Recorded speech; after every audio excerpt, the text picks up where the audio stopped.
C'est encore moi. Donc, je disais, nous avons connu Kenyolis, nationalité gabonaise, plus connu sous le nom de Wiz Crypto, aujourd'hui membre du Global Market Investment. Alors, je vais essayer d'être précis et concis en vous parlant de crypto-monnaie, de blockchain et de crypto-monnaie, mais bien évidemment, ce serait pas intéressant de commencer mon argumentation sans vous remercier d'être là. Sans vous remercier parce que très certainement, beaucoup viennent de loin, beaucoup veulent apprendre. Il n'y a rien d'autre que l'envie d'apprendre qui, justement, pourrait se traduire par votre présence ici. Donc, je tiens personnellement, et les membres de GM aussi, tiennent à vous remercier. Vraiment, merci d'être là. Et chapeau à vous. Ok. Tout d'abord, j'aimerais poser une question. Est-ce que vous avez déjà entendu parler de crypto-monnaie? Oui, je sais, on vous l'a déjà posé, mais bon. Je vous repose la question. Est-ce que vous avez entendu parler de crypto-monnaie? Oui. Ok. Si vous avez entendu parler de crypto-monnaie, tout comme moi d'ailleurs, c'est très certainement, peut-être, je ne vais pas dire très certainement, mais peut-être, c'était lié à de l'arnaque. Ou si vous avez entendu parler de crypto-monnaie, c'est un truc du genre avec le fait que vous pouvez gagner de l'argent en crypto en partant de rien. Oui, on a tous connu, c'est vrai. On a découvert la crypto-monnaie comme ça, mais c'était tout autre chose. Okay. J'étais très content, je le suis toujours d'ailleurs, d'avoir constaté que tout juste là, à l'entrée, il y a une boutique qui accepte le paiement Bitcoin. Je ne sais pas si vous remarquez, si vous réalisez ce que ça signifie, mais il y a un mot que j'aime bien utiliser, je ne sais pas si l'équipe me permet de l'utiliser ici, c'est une dinguerie. Charlie, s'il vous plaît, il vient, merci. Ok. Je vais de ce pas vous présenter quelques points très importants, histoire d'égayer votre curiosité sur ce que sont la blockchain et les crypto-monnaies. Bien évidemment, c'est un écosystème tellement vaste que nous ne pourrons pas développer tout ici. Mais le plus important pour moi, c'est de vous donner avec précision et de façon concise une idée de ce que sont la blockchain et les crypto-monnaies. C'est pas facile, je vous assure, mais on va essayer. Chapitre 1. Chapitre 1, il faut comprendre l'origine de la monnaie. Alors, c'est plus facile de berner certaines personnes quand on leur dit qu'effectivement, surtout en Afrique, je pète bien les mots, surtout en Afrique, quand on leur dit que vous pouvez devenir riche avec la blockchain et les crypto-monnaies en un claquement de doigts. Tout le monde veut devenir riche comme ça. Et on a vu ce que ça pouvait nous mener. Donc il faut d'abord comprendre l'origine de la monnaie. Le problème, c'est pas la crypto-monnaie, c'est pas la blockchain. Il faut comprendre l'argent qu'on utilise, le franc CFA, l'euro, le dollar, d'où est-ce que ça vient, comment ça a été créé. Qu'est-ce qui engendre le fait que les riches deviennent de plus en plus riches et les pauvres deviennent de plus en plus pauvres? Et que justement on multiplie les prières comme quoi Dieu pourrait changer notre situation. Mais rien ne change depuis des décennies. Il faut comprendre l'origine de la monnaie. Et la monnaie est née avec une chose primitive, le désir d'échanger. À l'époque, pour s'interchanger de la valeur, nous utilisions le troc. En l'occurrence, si j'ai de la banane, monsieur Fawez a du manioc, on pouvait s'interchanger nos biens. Et il faudrait qu'il y ait une proportionnalité entre ce que l'on reçoit et ce que l'on donne. En l'occurrence, je ne vais pas vous donner de la banane et vous me donnez un caillou qui me sera inutile. Donc, c'est comme ça que nous sommes passés du troc aux métaux précieux. Pourquoi? Parce qu'il y avait la nécessité. Au fur et à mesure que la société évoluait, on ne pouvait pas continuer à s'interchanger des cailloux, du vin pour ceci. Il fallait vraiment évoluer parce qu'à un moment donné, on ne va pas s'interchanger des immeubles juste comme ça avec un claquement de doigts. Donc il y a eu la nécessité d'évoluer dans les échanges. Il y a eu la nécessité d'évoluer dans le fait de se transférer de la valeur. Okay? Nous sommes passés aux métaux précieux. Et quand on parle de métaux précieux, bien évidemment, on peut citer plusieurs biens, plusieurs pierres, plusieurs outils, en tout cas tels que des diamants et consorts. Et donc, il y avait aussi des pierres précieuses. Et je pense en Afrique, on utilisait beaucoup des kauris, pour ceux qui se souviennent. Enfin, nous n'étions pas tous là, c'est sûr, mais bon. On utilisait des kauris en un moment donné, ok? Et ça a évolué avec le temps. Pourquoi? Et ça, on va le voir au fur et à mesure que l'on évolue. Ensuite, dans les métaux précieux, on peut aussi mettre tout simplement, ça résume tout ce qu'on appelle les premières formes de monnaie, d'accord? Et là, nous sommes passés à l'or. Alors, l'or que j'aime tant, que je chéris tant. L'or est une pierre, non, je vais le mettre ici, sinon ça va gêner. Ok. L'or est un actif très important et très intéressant, et on a utilisé l'or pendant des décennies. Aujourd'hui, quand on parle d'or, on va plutôt l'oxymer et tout. Non, moi, la plus grande figure emblématique de l'or que je connais, c'est Mansa Moussa, du Mali. Oui, donc, l'or, depuis des décennies, constitue une grosse valeur refuge. Là encore, on a eu un problème avec de l'or. Pourquoi? Parce que les métaux précieux avaient un souci primitif, c'était le problème de transportabilité, mais aussi le problème de convertibilité. En l'occurrence, si j'ai une tonne d'or, je me rends au marché de Sandaga, vous êtes d'accord avec moi que je ne vais pas transporter une tonne d'or. En l'occurrence, ça fait naître le fait qu'il fallait avoir des certificats qui nous permettent d'attester que l'on est réellement de l'or. C'est un peu en partant de ceci que les banques sont nées. En l'occurrence, j'ai de l'or, je vais aller tout simplement chez le prestataire bancaire de l'époque, il va me remettre un certificat qui atteste que j'ai réellement cet or-là. Et donc lorsqu'il va arriver au marché, je vais présenter ce papier au commerçant et lui, il ira encaisser de l'or avec le papier, le certificat que je lui ai donné. Donc au fur et à mesure que l'on avance, on s'est rendu compte que l'or, du fait de sa rareté, constitue un frein. Du fait que l'on ne puisse extraire de l'or facilement, c'est problématique d'utiliser de l'or en termes de monnaie. C'est comme ça que nous sommes arrivés aux monnaies fiat, monnaies fiduciaires, telles que l'euro, le dollar, le franc CFA, s'il faut citer le franc CFA bien sûr, parce que ce n'est pas une monnaie. Bien évidemment, c'est quoi le problème avec ça? Les papiers là, 100 $. Le problème c'est que, vous savez, il y avait une époque qu'on appelait les talents d'or. Hein. Il y a une époque où l'or et le dollar étaient corrélés. Ok? En l'occurrence, on ne pouvait pas imprimer des billets de dollars de façon continue, sans qu'il y ait une certaine corrélation avec tout simplement de l'or. Et bien évidemment, dans le marché crypto, on vous parlera en termes de stablecoin, la corrélation qu'il y a entre une monnaie, un actif numérique et un actif et un dollar dans une banque, ce qu'on appelle le peg currency. Bien évidemment, on pourra peut-être en parler. C'est assez vague. Et donc, au fur et à mesure que l'on a évolué, on a eu une division entre l'or et tout simplement la monnaie fiduciaire, en l'occurrence le dollar. Ça sous-entend qu'on avait maintenant la possibilité d'imprimer autant de billets de dollars que possible. C'est en 1971 que cet événement eut lieu. Oui, parce que quand les États-Unis, c'est un peu de l'histoire, hein, quand les États-Unis sortent de la guerre au Vietnam, ils sont affaiblis. Bien évidemment, il faut tenir tête à la concurrence. Et donc, c'est à partir de là que le président américain de l'histoire décide de mettre une division entre l'or et le dollar. Et c'est à partir de là que l'on a fait sortir la planche à billets. On a imprimé des billets de façon considérable. Et c'est le gros problème que l'on a aujourd'hui avec nos monnaies, c'est qu'il n'y a pas de rareté. D'accord? On peut imprimer des billets autant de fois que possible. Pour ceux qui regardent un peu l'actualité et l'économie mondiale actuellement, c'est assez dense. Pourquoi? Parce que pour réguler l'inflation, ce qui se passe, c'est qu'on va souvent augmenter les taux d'intérêt, faire baisser les taux d'intérêt. Donc on met les billets sur le marché, on rappelle les billets. Bref, c'est assez concis, c'est assez complexe, c'est de la macroéconomie. Est-ce qu'on peut aller au diapo suivant, s'il vous plaît? Ok. Et donc, pourquoi a-t-on évolué encore et encore jusqu'à la monnaie numérique? C'est tout simplement parce qu'une monnaie doit réunir certaines caractéristiques. Divisibilité, une monnaie doit être divisible. Transportabilité, je ne devrais pas avoir des problèmes pour transférer mon argent. Durabilité, la monnaie doit être durable, en l'occurrence elle doit être viable dans le temps, elle doit perdurer. La reconnaissabilité, l'authentification, d'accord? Vous voyez que souvent on attrape des personnes parce qu'elles ont des faux billets. Donc une monnaie doit être reconnaissable. Et la rareté, une monnaie doit être rare. C'est la rareté qui crée de la valeur. L'or est rare, mais l'or a un problème de divisibilité, de transportabilité. D'accord? Et c'est la même chose pour plusieurs monnaies. Donc vous comprenez que, au-delà du fait que vous pouvez devenir millionnaire avec les crypto-monnaies, il y a réellement tout un parcours, c'est chronologique. Et c'est ce processus d'éducation par lequel il faut commencer avant de songer à être riche dans les crypto-monnaies. Parce que la richesse ne serait que la conséquence préalable d'une bonne compréhension vis-à-vis de ce dans quoi nous mettons les pieds. Je vois très mal quelqu'un ici aller chez un docteur pour une opération alors que le docteur ne maîtrisait pas ses cours au lycée. On ne donne pas sa vie à n'importe qui. Vous êtes d'accord avec moi? Si vous êtes silencieux, c'est que vous êtes d'accord. En tout cas, pas moi. Ok, est-ce qu'on peut avancer? Ok. Non, on revient s'il vous plaît. Ok. Chapitre 2. Le monde a accéléré sa digitalisation depuis la Covid. Qui se souvient de ce mauvais moment? Non, arrêtez, ne vous souvenez pas de ça. La Covid-19, moment très compliqué, mais on a tout vu.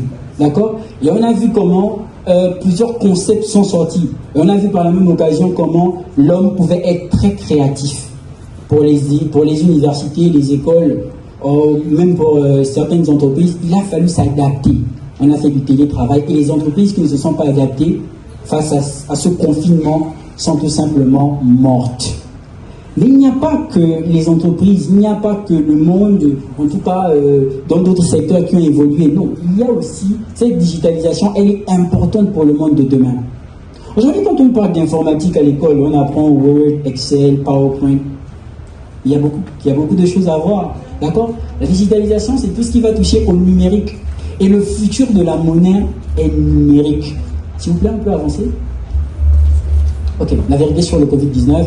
Alors, ça, c'est très sensible. Parce que quand on parle de vérité sur le Covid-19, vous êtes d'accord avec moi que jusqu'à maintenant, on ne sait réellement pas ce qui s'est passé.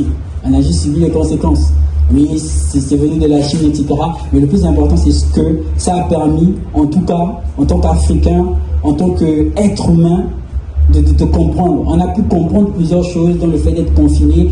Et c'est aussi à cette époque bien précise que plusieurs personnes ont réellement changé leur vie du fait d'une seule information. On peut avancer, s'il vous plaît? Ok. Je vous parlais de digitalisation, je vous parlais du problème qu'il y a actuellement avec les monnaies, d'accord, que l'on imprime sans cesse, qui ne cessent de perdre de la valeur. Vous conviendrez avec moi, certainement de par vos recherches, que vous pourrez faire que 100 € de 1995, ça n'a plus la même valeur que 100 € actuellement. Pourquoi en parlons? S'il vous plaît, nous sommes tous ici, là. C'est dernièrement qu'on a augmenté le prix du pain au Sénégal. Mais l'année passée, ce n'était pas le cas. Au fur et à mesure que l'on avance, la monnaie perd de la valeur. Pourquoi? Parce que l'économie ne tourne pas normalement. Ça veut dire que les 100 000 que vous avez, par exemple, aujourd'hui à la banque, si ça peut, je ne sais pas moi, acheter un terrain à Guédiawaye, demain, ce sera plus possible. Et quand j'ai dit demain, c'est demain. Moi, je parlais de crypto-monnaie quand j'ai débuté, c'était le 22 février 2022. Aujourd'hui, on me dit que j'ai 3 ans dans la crypto. Je suis, j'ai pas vu ma vie passer. Donc, non, on peut revenir. Ça nous ramène sur quoi? La digitalisation nous ramène tout simplement sur les monnaies numériques des banques centrales. Je ne sais pas si vous avez déjà entendu parler, les Central Bank Digital Currency. Pendant que nous sommes là, attachés au franc CFA, il y a plusieurs États qui se réunissent, qui sont en train de voir comment ils vont digitaliser la monnaie. Bien sûr, quand on nous parle de ça, oui, c'est de l'arnaque et tout. C'est de l'arnaque, je suis d'accord, il y a de l'arnaque. Il y a de l'arnaque à tous les niveaux. Il n'y a aucun secteur qui soit humain où il y a de l'arnaque. Il y a de l'arnaque à tous les niveaux. Je pèse bien mes mots, tous les niveaux. À tous les niveaux, il y a des corrompus. D'accord? Donc, l'arnaque, c'est à tous les niveaux. Et aujourd'hui, les grands gouvernements se disent, OK, on a fauté depuis, avec la création des monnaies. On a fauté et la faille a été mise à nu, précisément en 2008-2009 avec la crise de subprime. Il y a des gens ici qui connaissent la crise de subprime? Vous? Merci. C'est le seul? C'est le monsieur le seul? Crise de subprime? Vous devez connaître la crise de subprime. C'est très important. Ne subissons pas les événements, comprenons les événements et on anticipe. Vous savez, celui qui a le pouvoir, c'est celui qui a la capacité d'anticiper, celui qui a la capacité de changer le cours des choses. Et vous avez tous la capacité de changer, en tout cas, le cours de vos finances. Et je peux me prononcer sur ça. Et donc, les monnaies numériques des banques centrales sont aujourd'hui la digitalisation des monnaies telles qu'on les connaît aujourd'hui. En l'occurrence, demain, vous allez arriver, vous allez vouloir acheter quelque chose, je ne sais pas moi, du pain, et on vous dira non. Il faut un franc CFA numérique. C'est comme aujourd'hui, hein, on utilise beaucoup maintenant Orange Money et Wave. Mais à l'époque, je pense que beaucoup de personnes étaient réticentes à l'idée d'utiliser ça. Et donc, le monde évolue. On parle maintenant d'euros numériques, de dollars numériques, de yens numériques. Et plusieurs personnes ne suivent pas le mouvement. Et le fait de ne pas suivre le mouvement, c'est ce qui constitue tout simplement de l'arnaque. Donc, ça, c'est le futur de la monnaie, il est numérique. Ok? Maintenant, l'Internet est le futur du monde. Vous savez, je ne sais pas si vous savez, en tout cas, quand Internet est sorti, les premières utilisations d'Internet, c'était assez chaud. Quand je dis chaud, c'est parce qu'on utilisait Internet pour commander de la drogue, on utilisait Internet pour commander des armes à feu dans le dark web et consorts. Donc c'était une utilisation vraiment péjorative, une utilisation pas intéressante, d'accord? Et ça a fait en sorte que plusieurs personnes soient réticentes. Mais les révolutions technologiques, quand elles arrivent, que vous le vouliez ou pas, Soit vous êtes dépassé, soit vous allez avec elle. Ok? Et Internet, aujourd'hui, il y a eu un phénomène l'année passée, je ne sais pas si si vous avez participé à ça, Facebook, WhatsApp, Instagram, ça a été bloqué pendant quelques heures. Et tout le monde cherchait comment communiquer. D'autres se sont souvenus de d'autres sites, Telegram, il y a même des sites, j'ai oublié les noms, les applications, j'ai oublié les noms. Et c'était juste pour vous dire qu'aujourd'hui, Internet a tellement pris le dessus sur nos vies. Mais vous pouvez remarquer dans vos familles, il y a des familles qui se sont divisées à cause d'Internet. Hein. Aujourd'hui, tout le monde est sur Facebook, tout le monde est sur WhatsApp, tout le monde veut chatter. Et le futur de la monnaie passe par là. Le monde, aujourd'hui, on signe déjà même des contrats à distance. D'ailleurs, en termes de contrat à distance, il faut féliciter le Sénégal. Hein. Le Sénégal a des belles dispositions juridiques sur la signature de contrats à distance, entre la théorie de l'émission et de réception. Bref, c'était une parenthèse. Donc, c'était juste pour vous dire que l'Internet, c'est le futur du monde. Vous ne pouvez pas vivre aujourd'hui, sauf si vous avez décidé de rester dans un endroit reculé, loin de la ville, d'accord? Mais Internet, c'est la base. Vous devez maîtriser. Si vous connaissez aller sur Facebook, vous utilisez WhatsApp, c'est suffisant en tout cas pour être initié, plongé dans le bain de la blockchain et les crypto-monnaies. Donc Internet va nous impacter. Ok? Ok, chapitre 3. Merci beaucoup, déconcentré. Concept de centralisation et de décentralisation. Pour parler du concept de la centralisation, je n'irai pas loin. La centralisation en Afrique, ça se résume à quoi? Ça se résume au fait que le peuple décide de donner le pouvoir à un certain type d'individus et qui prennent les décisions sans le peuple. C'est tout simplement notre système politique ici en Afrique. La population a donné le peuple à certains individus et on voit ce qui se passe pendant tout simplement les élections où il y a une instrumentalisation. Bref, je ne vais pas rentrer dans ça, sinon ils diront que oui, crypto, il fait de la politique ici. Non, on n'est pas venu pour ça. Donc, on a la centralisation, il faut comprendre que c'est le fait de donner le pouvoir à une certaine minorité qui devrait être certainement prendre des décisions pour la majorité. Ça, c'est l'avantage, c'est vrai, parce que si par exemple le Sénégal doit être représenté en France, on ne va pas amener toute la population sénégalaise. Si je ne me trompe pas, nous sommes à peu près à 17 millions. Quand j'ai dit nous, croyez-moi, je me compte aussi, je suis sénégalais, merci. Donc, après, il y a la décentralisation. La décentralisation, c'est quoi? C'est le fait tout simplement de faire participer tout le monde, sans nécessairement que l'on puisse avoir confiance en qui que ce soit. Écoutez, la confiance, là, ça nous a amené dans les histoires bizarres. Il y a plusieurs personnes qui se sont fait arnaquer ici à cause de la confiance. Donc, on ne va pas rentrer dans ça. Mais la centralisation, c'est le fait de tout simplement donner le pouvoir à une grosse majorité, à une minorité autant pour moi, pour décider pour la grosse majorité. Le problème, c'est que si cette minorité utilise mal le pouvoir, parce que centralisation, c'est ce que ça veut dire. Ça veut dire concentration du pouvoir sur une minorité. Et aujourd'hui, regardez ce qu'on a pu faire, qu'on a pu nous faire à cause de la centralisation. On prend des lois sans notre consentement, comme disait Youssoufa, tout ce qui est fait pour nous sont nous est fait contre nous. En tout cas, j'ai écouté ça dans les nécessaires. Et donc, aujourd'hui, par le biais de la blockchain, on a la décentralisation. C'est le mécanisme par lequel on va assurer la confiance chez tout le monde sans nécessairement se connaître, mais cette confiance est surtout véhiculée par la transparence. C'est fort, ça. On n'a pas besoin de se connaître, mais nous sommes transparents. Et en affaires, tout comme dans la vie de façon générale sur plusieurs aspects, on a besoin de transparence. Même si c'est 1 franc, ce n'est pas ton argent, rend. Et la transparence, elle est importante. Et c'est actuellement dans le monde dans lequel nous sommes en train de nous diriger. Et ça, c'est possible seulement avec Internet. On peut être décentralisé avec Internet. Ça ne veut pas dire qu'on fera tout ce que l'on voudra. Non, non, non, non. Il y a des mécanismes qui nous permettront tout simplement de prendre des décisions de façon collective. Aujourd'hui, dans les cryptos, il y a ce qu'on appelle les Decentralized Autonomous Organizations, des DAO, qui nous permettent de participer à des prises de décisions par le biais de jetons. C'est un monde, waouh! Moi, ça me fait rêver. J'espère que vous aussi, ça vous fera rêver. On ne peut pas nécessairement tout détailler. Voici pourquoi M. Harouna parlait du processus de formation et on en reviendra.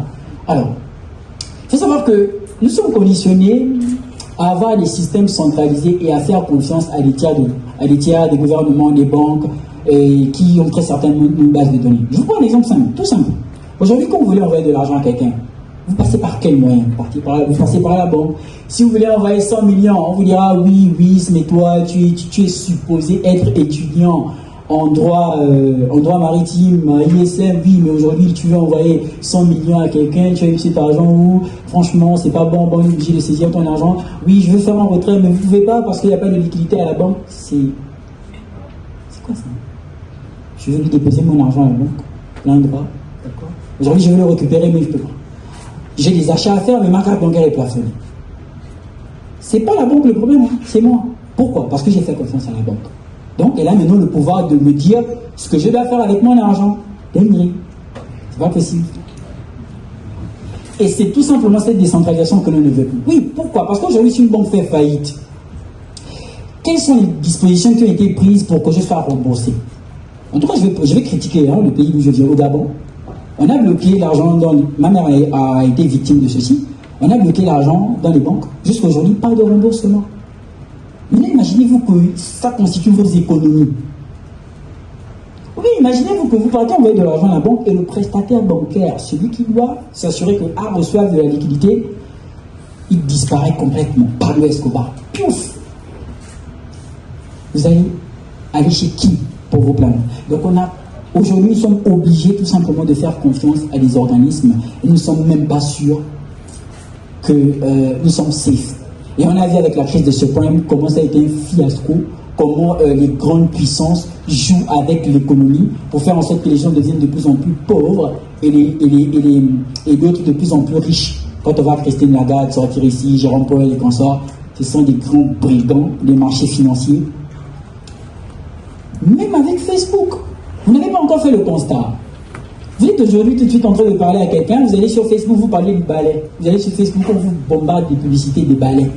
On vous demande seulement d'acheter. Parce que nous sommes suivis, nous sommes tracés. Et le monde de demain va dans ce qu'on appelle le Web 3.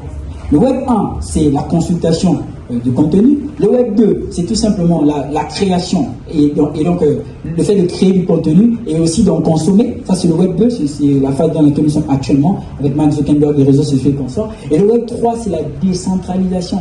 Donc, c'est le fait pour vous, si vous avez des données, vous pourrez les vendre à n'importe quelle entreprise. Facebook gagne des milliards et puis les gens viennent faire le bruit, Mark Zuckerberg, ici, Mark Zuckerberg, cela. Ils s'enrichissent derrière votre dos. Ils vendent vos données à des entreprises sans nécessairement votre consentement. Nous ne sommes pas libres. Je devrais le répéter, nous ne sommes pas libres.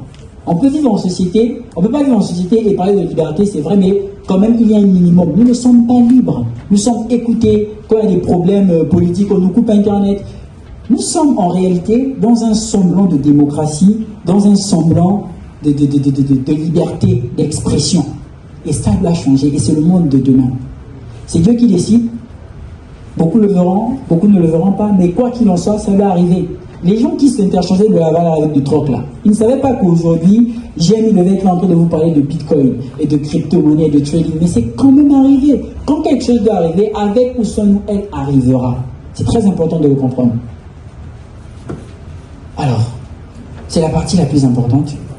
Donc, je requiers vraiment votre attention. Qu'est-ce que la blockchain? La blockchain, c'est quoi la blockchain? La blockchain, c'est le support technologique sur lequel évolue la crypto-monnaie. Avant même de parler de crypto-monnaie, parce que la crypto-monnaie n'est que la révolution économique du système actuel. Avant de parler de crypto-monnaie, il faut comprendre ce qu'est la blockchain, le réseau par lequel la crypto-monnaie est transmise. Aujourd'hui, pour s'interchanger de la valeur de l'argent et consorts, on utilise les banques. Mais nous, pour s'interchanger de la valeur avec les crypto-monnaies, on utilise la blockchain.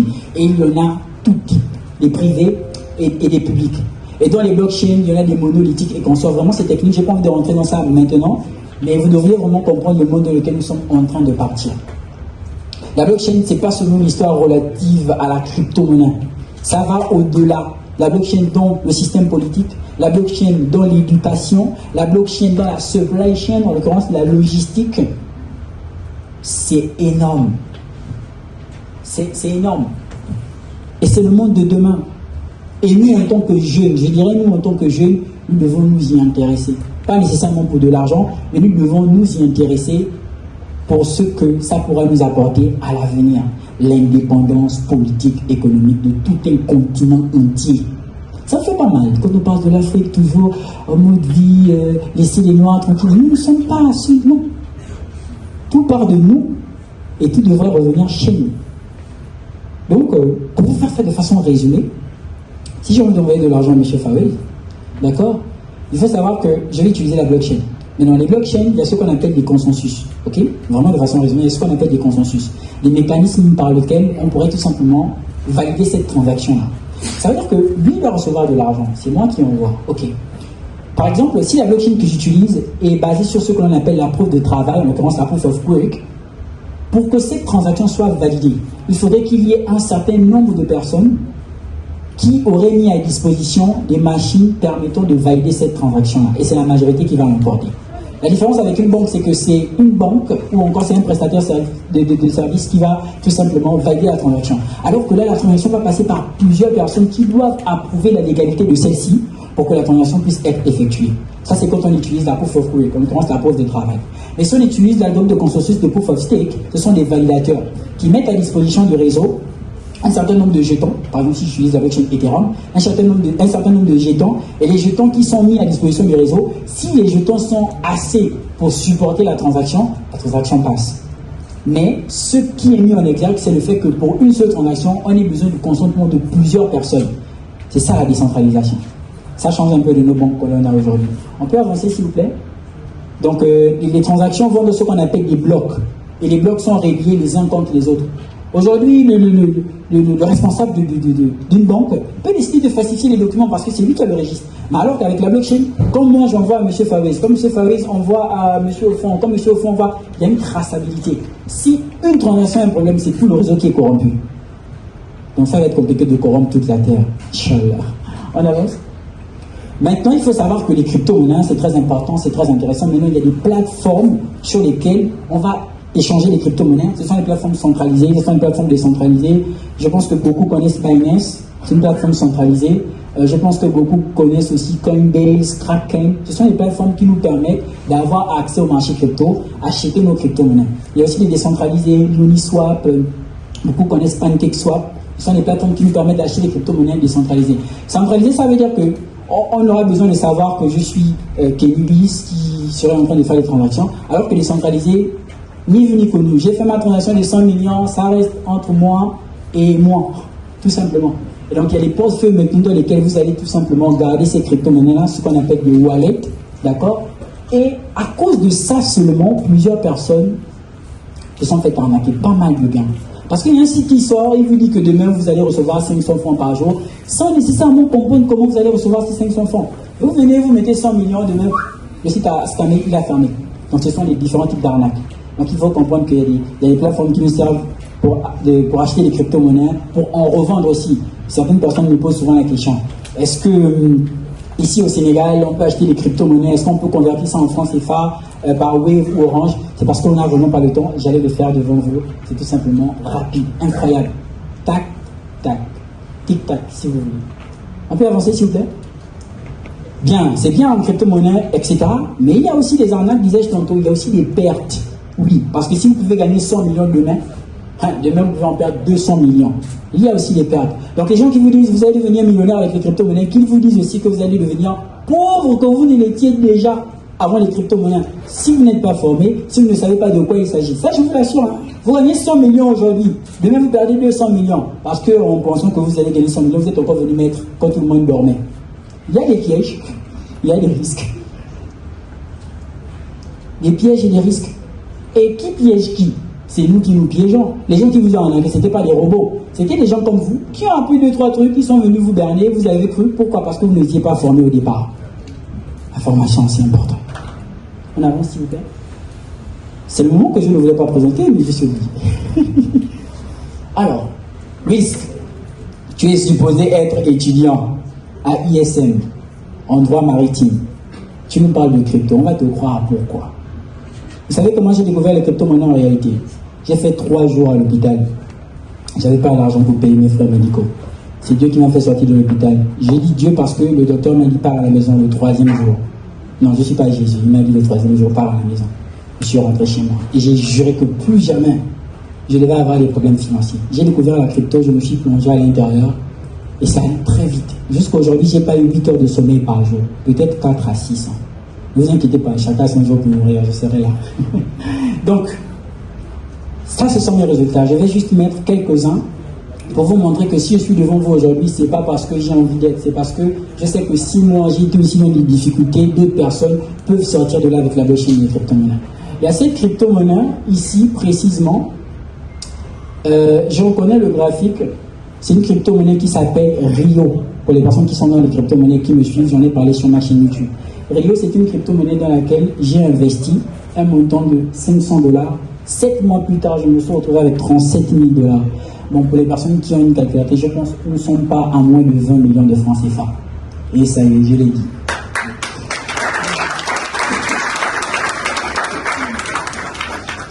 7 mois plus tard.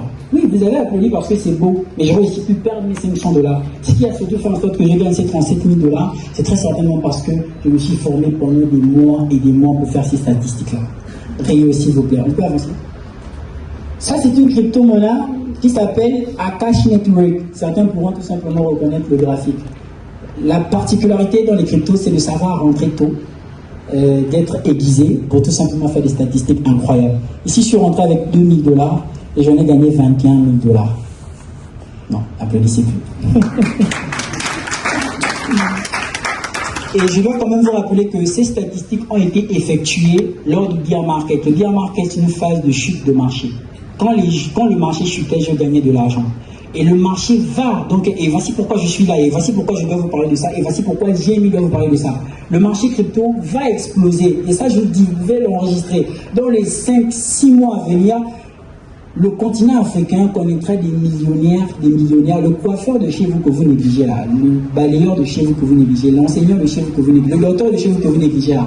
Demain, ça peut être le cadre du Sénégal à cause de la blockchain et des crypto-monnaies. Et ça, je vous le dis, prenez-moi vraiment au sérieux quand je vous le dis. Je suis là parce que j'y ai cru. Et nous sommes là parce que nous y avons cru. Ok? Ça, c'est une crypto-monnaie qui s'appelle Caspa. J'en ai largement parlé dans les réseaux. J'ai dit aux gens, nous étions que 17 dans mes canaux privés. J'ai dit achetez, achetez, achetez. J'ai harcelé certaines personnes, ils ne m'ont pas cru. Ok? Voici le résultat. 53 000 $. Nous sommes à plus de 30 millions de francs CFA. Quelques mois plus tard, certains sont revenus. Oui, tu avais partagé ça. Oui, j'avais partagé. Vous ne m'avez pas cru parce que je ne vous ai pas parlé de ça avec une grosse voiture.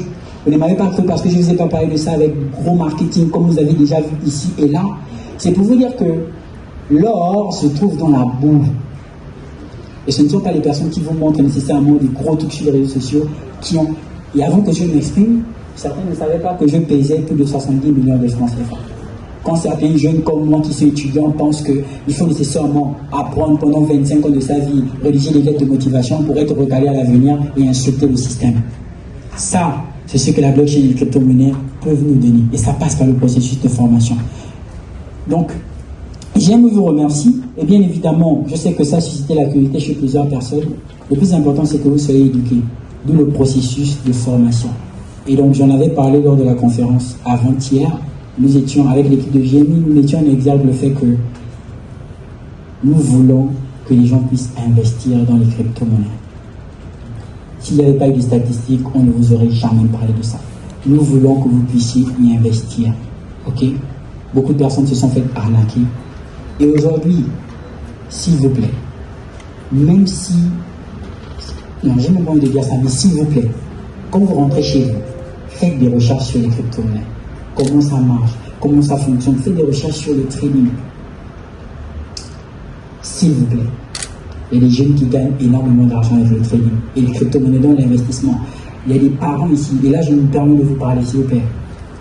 Moi j'ai perdu mon père en 2010, j'avais 9 ans. Ok? Mon père m'a rien d'ici. Et vous êtes des parents, très certainement, vous ne savez pas quand Dieu vous rappellera. On sait tous qu'on est né, mais pas quand Dieu va nous rappeler. Donc, si vous avez de l'argent en banque, si vous n'avez pas encore investi votre argent, si vous n'étiez pas soucieux de l'avenir de vos enfants, faites-le. Si mon père était vivant, je n'allais pas passer par tout ce par quoi je suis passé, mais je suis fier, car ça me permet de vous parler aujourd'hui.